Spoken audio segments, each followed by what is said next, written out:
Salam, salam damai sejahtera bagi kita semua. Kembali kita ketemu di channel Renungan Firman Tuhan. Tujuan renungan ini supaya setiap orang yang percaya kepada Tuhan, yang sedang mengalami tantangan masalah hidup di dalam kehidupannya, mendapatkan kekuatan yang baru dan dapat dipulihkan, dikuatkan melalui kebenaran firman Tuhan. Itulah sebabnya channel ini hadir bagi kita, supaya bertujuan bahwa kita tidak putus asa dalam setiap persoalan masalah yang kita alami. Bahkan kita juga mengerti bahwa di dalam persoalan itu ada Tuhan yang selalu menyertai dan memberikan kekuatan kepada kita.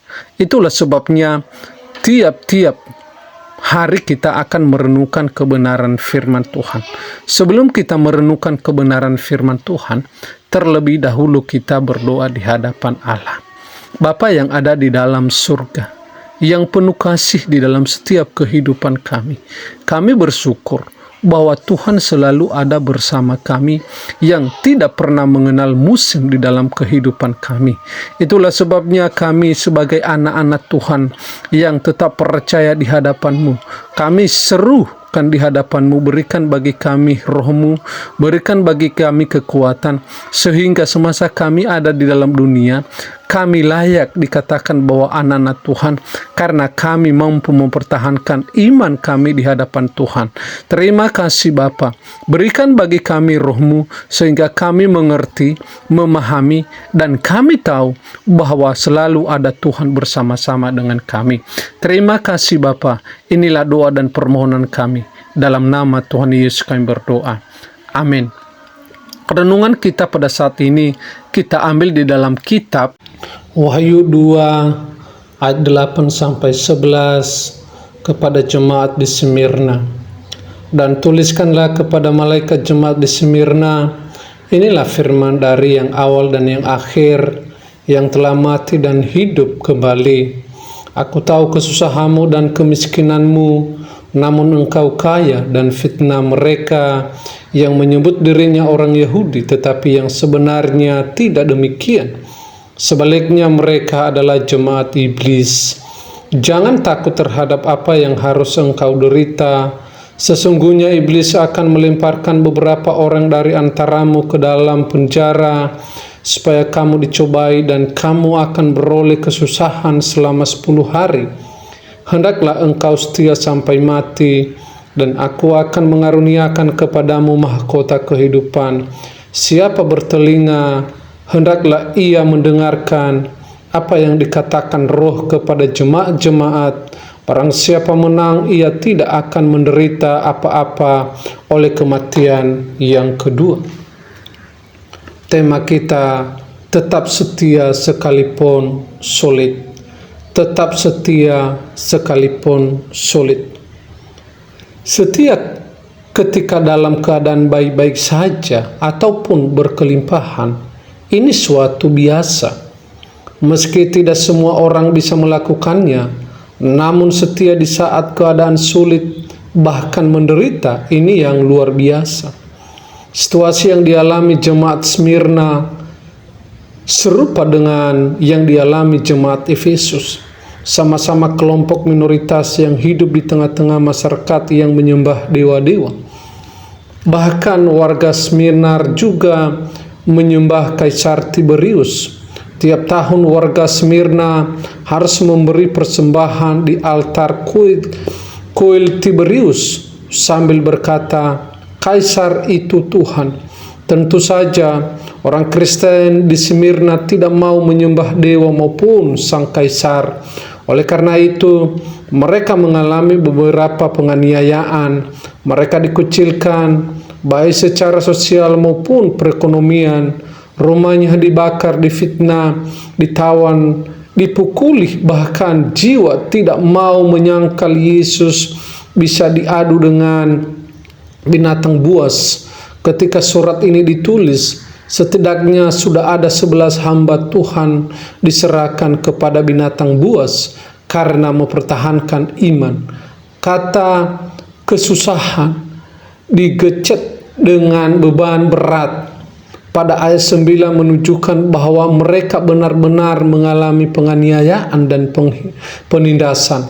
Selain itu, mereka juga dikatakan miskin dan melarat bukan karena malas bekerja, tapi karena tidak mau berkompromi dengan dosa, sehingga mereka dimiskinkan oleh pemerintahan dan masyarakat. Di tengah-tengah penderitaan itu, jemaat Smyrna tetap setia kepada Tuhan dengan hati yang mengasihi Tuhan. Meski mereka miskin secara rohani, tapi Tuhan Yesus memuji mereka kaya secara rohani dalam iman dan kasih. Pesan Yesus bagi mereka, jangan takut terhadap penderitaan yang Tuhan izinkan, dan hendaklah engkau setia sampai mati. Tuhan meneguhkan mereka untuk tetap setia sampai akhir hidup mereka. Kita mungkin tidak mengalami penderitaan dan penganiayaan seberat jemaat Smyrna, tetapi jika Tuhan izinkan keadaan yang sulit, penderitaan secara rohani ataupun perekonomian karena iman kepada Yesus, apakah kita akan tetap setia seperti jemaat Smyrna? Adakah pujian dari Tuhan atas kesetiaan, iman dan kasih kita kepada Tuhan? Berdoalah agar kita setia kepada Kristus sampai akhir hidup kita.